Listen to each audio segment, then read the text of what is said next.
Ladies and gentlemen, boys and girls, welcome to the Everything is Bad new Fangled motion picture show. Today, we're reviewing what might be Christian Bale's lowest performing movie in like a decade. Yeah, judging by the number of people in the theater. Hostiles. Yep. I'm Niall. And I'm Nolan. And we're going to be doing a normal spoiler-free review. And then Throw up a spoiler warning. Spoiler warning. There you go. I couldn't think of the words. And then we will go more in depth into it. Yep. So this movie, I enjoyed it. I did. I liked it too. I thought it was a really good movie. It definitely felt pretty Oscar baity. Yeah. So it had a limited release earlier on, which was, I think, just to make it eligible for this year's Oscars, and then it didn't even get a nomination. Yeah. Which is sad because it has so much that you would think that normally the Academy goes for. Well, in Wes Studi, Mm-hmm. the guy who plays the chief, Yeah. he deserves an Oscar for Best Supporting Actor. Or, I mean, at least a nomination. Right. I haven't looked at the list of who else is on the list. But, Well, everyone did a really good job in this. yeah. No, this was a really good movie. I will say this, if you are not a fan of Westerns, you know, because you don't like the pacing or whatever, that's usually people's problem with Westerns is the pacing. If you don't like that, do not watch this movie. Yeah, the movie's definitely not for everyone. It's Jeez, Nolan. I don't know why I'm suddenly coughing. I haven't been coughing at all today, but suddenly I'm coughing. Anyway, it's not for everyone because it is kind of slow in places, but I never found the slower parts boring because they were all like character development moments, conversations that really delved into the characters' pasts, and yeah. they're This movie follows Christian Bale's character, Captain Joseph Blocker, who goes by Joe for the movie. He's a cavalry officer in the late 1800s, towards the end of the Indian Wars, which is a time a lot of people don't really fully understand or know about. Just because, you know, it was a shitty, embarrassing time looking back on it. And yeah, it's kind of glossed over a lot of the time because it's really a low point in American history. Yeah, so as far as America's policy on things, right? So he's a cavalry officer who, apparently, judging by conversation, has been all over the western part of the U.S., but at the time the movie takes place, is stationed in New Mexico, hunting down the last of the Comanche.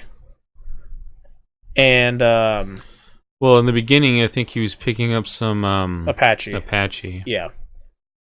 But, hunting down the last of the remaining Comanche and Apache and to send to reservations. And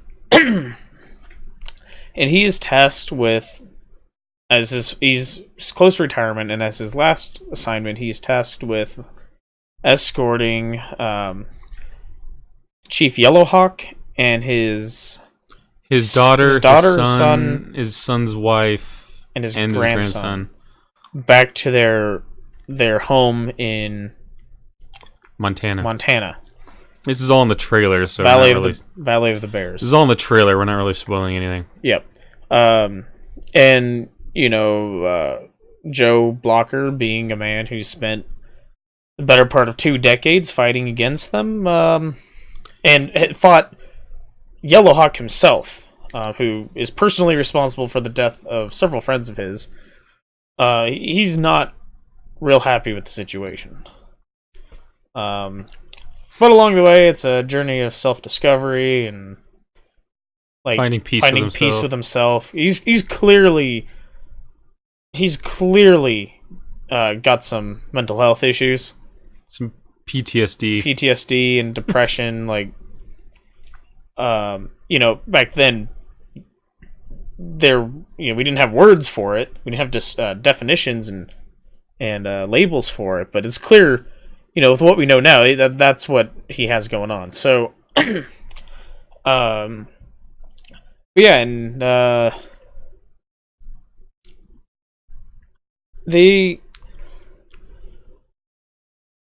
it's a very deep movie. It is very. It goes to some dark places. Yeah, there's a lot of not a lot, but there is action, some very brutal action, very brutal fight scenes, and then in between that, there's a lot of navel gazing going on and conversations that delve into these characters. So not just the captain, but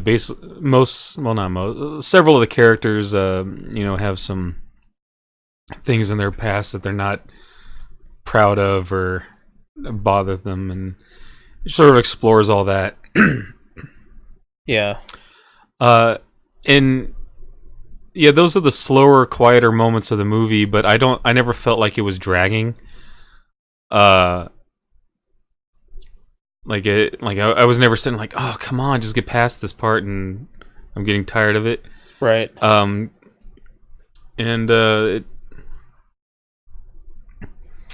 It was pretty interesting. It's not, it's not a very upbeat movie. No. There's a lot of violence, and there's a lot of brutality, and yeah, and I mean it. Like I said, everyone has dark past in it. It deals with a dark time in American history. Well, the director said that I was reading a review. It was some it's like the Native American Post or something like that. This Indian newspaper reviewed it and gave it a very good review. And they were interviewing the director, and he said that he wasn't making a movie about Native Americans, and he wasn't making a movie about the cavalry. He was making a movie about America in 1892. Yeah, is the way he put it. Yeah, and it, you can definitely see there's some argument to both sides. There's the obvious argument of the natives were here first, but then there's also the argument of the brutal nature of the conflict and the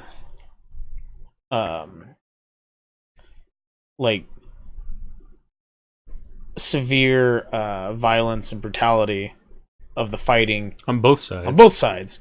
So they, and like I said, it's at the tail end of the Indian Wars, which I mean, I had a very good American history teacher in high school, and we learned about it. So if you aren't familiar with it, I recommend you go read it. It's not exactly what you think it is, but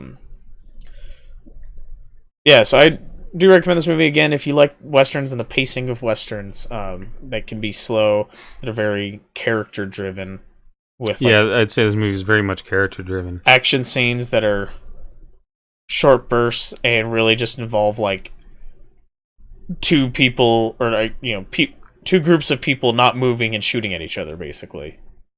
As far as the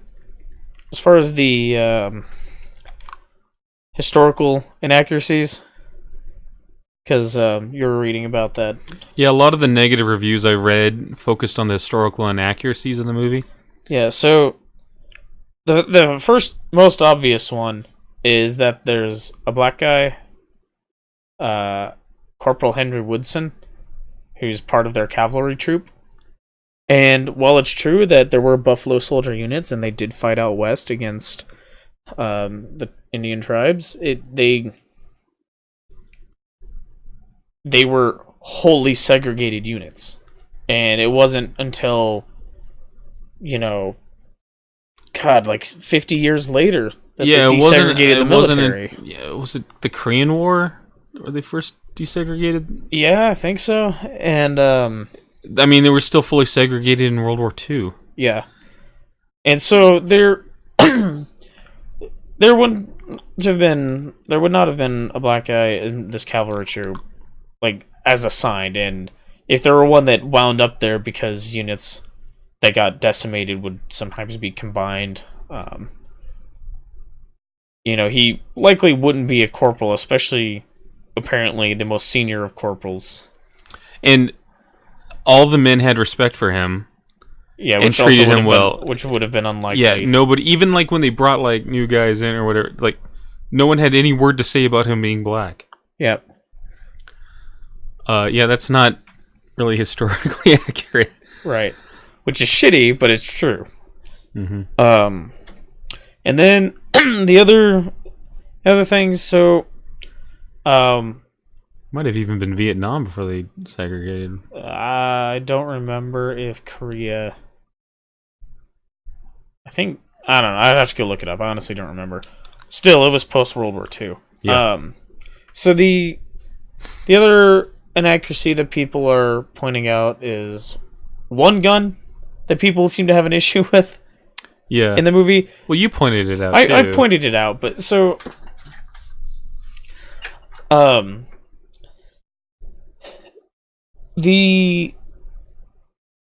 of the corporals in the cavalry troop is using a Sharps carbine, which is a weapon that was assigned to cavalry in the mid to late 1800s. However, by the time this movie takes place, it had largely been replaced. Mostly by Henrys and Winchesters, and they were even starting to phase in. I think they were starting to phase in the bolt actions at this point in the regular army, like in the infantry. Yeah. I mean, it's 1892 that this takes place. Yes. Yeah. So, yeah, I mean, it's debatable. There probably was still a few of them floating around, especially out west. So, that honestly, of all the things to get held up on in a movie. The last one I saw mentioned a lot was by 1892. Pretty much all the Indians had been put onto reservations, and you didn't really. It was basically over. You didn't have these raiding parties of Comanche, which are a big deal in this movie. Well, the one. Well, okay, a raiding party of Comanche. Yeah. According to these people writing these reviews, that didn't happen in 1892. They had basically just all been subdued by that point. Yeah. But my thing is, there's literally no reason that this had to take place in 1892. They could have set this earlier. It could have been the 1870s. Could have been the 1870s. It could have been the 1880s. Nothing in their uniforms or their weapons. Like, there's no reason it had to be 1892, other than if they specifically wanted. I can't remember who the president was. Yeah, I don't. It's a presidential order, not really a spoiler. Yeah, the reason they're taking the chief north is under presidential order. It's a sort of like a goodwill gesture towards the Native Americans. Yeah. Anyway, yeah. I enjoyed the movie. One of the characters mentions having fought in the Civil War some years, decades earlier, 30 years earlier by the time this takes place. Which, I mean, he didn't look like he was in his 40s. Well, yeah, I mean, he said he was 14 when he joined up or something like that. Yeah, he said he was 14. That's another thing. That guy had no problem with the black guy being in his... Because he said he fought for... the Greys. The Greys. Yeah, I mean, not everyone who fought for the Greys was racist. Thought that way. Yeah, I guess most of them were just fighting for states' rights, or actually, most of them were just fighting to get paid. But yeah, so anyway, but yeah, there's no reason this had to be set in 1892. That's what I don't understand, is why they couldn't have said it earlier. Yeah, and then all the issues with anachronisms would have been gone. It would have been fine. Yeah. I think they may have I know they had like 2 or 3 American Indian advisors. I don't know if they had a historical advisor. Yeah. So, at least a military historical advisor. I don't know if they did or not. Anyway, so I think it's about all we can go in without spoilers. I enjoyed the movie. Yep. But, it's not... If you need a fast-paced movie to keep your attention, it's not for you. Yeah. So...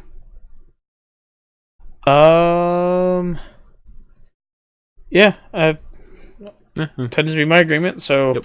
from here forward, there will be spoilers. Right. So, one thing I wanted to touch on is this movie clearly has this message of the white man did some horrible things to the natives. Yep. But they're not all white men are bad people, right? But there was this one part of it that gave a very heavy-handed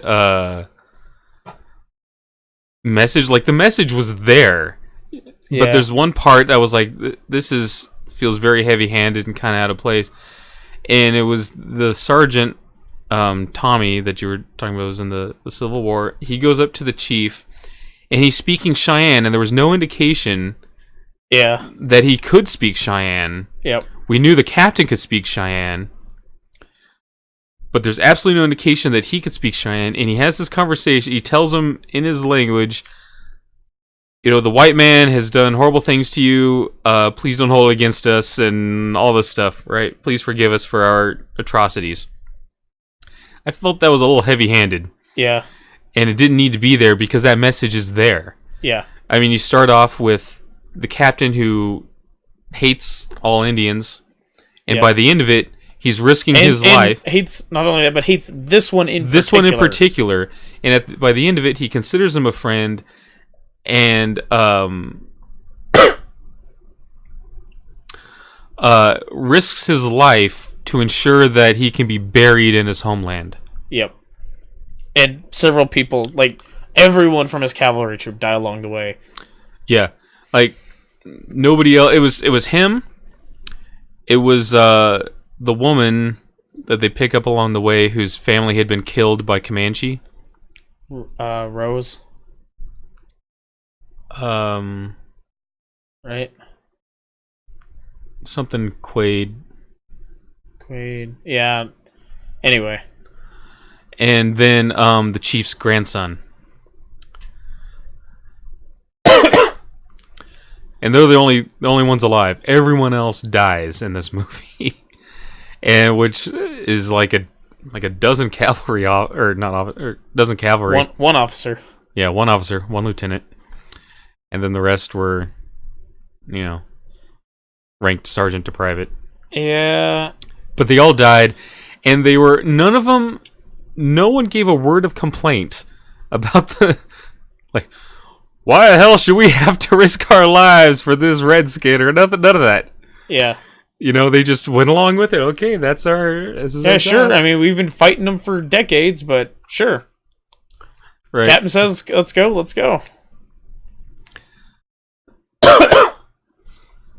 The only one who had any words of protest about it was Captain Joe. And that they at one point, the prisoner. Yeah, they had a prisoner. At one point, they stop in this at this fort. Fort Winslow. Yeah, and and he's asked, because they're heading that way anyway, to bring this this prisoner up to another fort. He was a soldier who deserted. He was a soldier who deserted because he was going to be tried for murder. He's going to be court-martialed for murder, which likely, especially out west, would have meant a hanging or a firing squad. They specifically mentioned a hanging. Okay. And but he needs to be taken back up to the fort where he deserted from for it to happen. And so they were supposed to swing by and drop him off. And he's the only one that had anything negative to say about the fact that they're taking this chief and his family up to Montana. Yeah. Which had been such a long ride from New Mexico. It's a long drive from New Mexico. That's like a... God, like what, a 10-hour drive, probably, by car? Yeah, at least they were going... Because it was monsoon season, so it would have been... they wouldn't have gone through the winter. It would have been spring to summer. In that part of the country. Yeah. Which, let me bring up some very, like, beautiful scenery in this movie. Oh, gorgeous. And we took our father to see it because he's really big into Westerns. We grew up on them because father's really old. But, and he's from New Mexico. And we've been to New Mexico quite a bit in our lives. And it's... I lived part of my life there. Yeah, you can tell. Like, you can tell it's filmed in New Mexico. I mean, other than in the credits, it says filmed on location in New Mexico. Well, even our dad was like, "Oh, that's such and such place." Yeah, at like some point, he's like, yeah, "Oh, I know where that is." He's like, "Yeah, that's this state park, or that's this location." And there are parts where it's like, I was able to pick out some of the. I'm like, this looks like the area around Santa Fe, where it's like, yeah, I couldn't tell you the specific location, but it just looks that terrain looks like that with all the like short, stubby little pines and stuff. Yeah. And yeah, so I mean, it's gorgeous scenery. And I gotta say, having grown up in the Southwest and having been to New Mexico quite a bit, in the Four Corners area quite a bit, there's not a time of year when that wouldn't have been an incredibly uncomfortable, grueling journey. Yeah, that part of the country in high desert, it's either really hot or really cold. And within 24 hours, you can get both. Yeah. Like, especially during monsoon season. Yeah, tempers will drop so dramatically at night. Because it'll rain all day, so the sun will never be out, and then the cloud layer will go away at night, all the water on the ground will evaporate, and you will freeze. So, yeah, it would have been a really grueling journey. I could not imagine having to deal with that. Well, there's a big portion of it where it's raining like constantly when they're getting into the Rockies. Yeah. They get up into Colorado. Yeah. But, yeah, I mean, that's kind of all I have to say about it, I think. Yeah, all the acting was great. Christian Bale, I don't know how they got Christian Bale into the movie because it didn't involve a severe weight change. Well, he's worked with that director before. Yeah. And they're friends. Yeah, I mean, because, like, Christian Bale did The Machinist between Batman movies? Yeah, he's going to have some health problems. If he doesn't already, he's going to have some. Yeah. And then he got all fat because he's playing Dick Cheney. Mm-hmm. But, yeah, so, man. Christian Bale was great.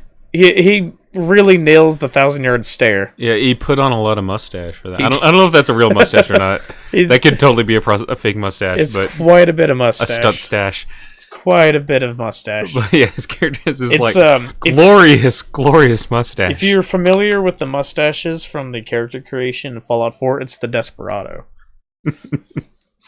And it's fantastic. It's full-bodied. Yes. But yeah, so go see this movie. Because it's probably not going to be in theaters much longer. No. Unfortunately.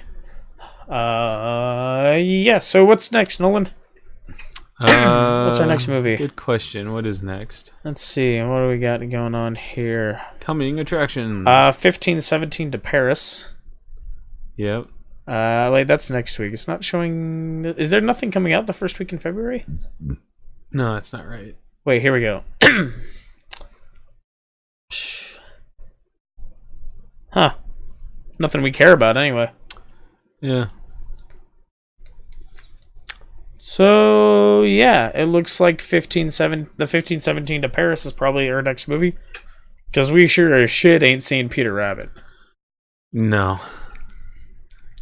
And then after that, Black Panther. Even if it does have Donald Gleason in it. Yeah. But he's not being General Hux, so I don't care.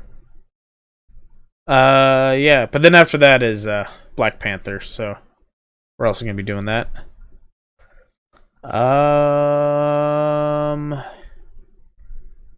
Whew, man, then there's not anything the week after that. Alright, cool. Yeah, we're in the doldrums of movie time. unfortunately. So, newfangled motion picture shows might be sporadic for the next couple months. Yeah. Bye. Toodaloo.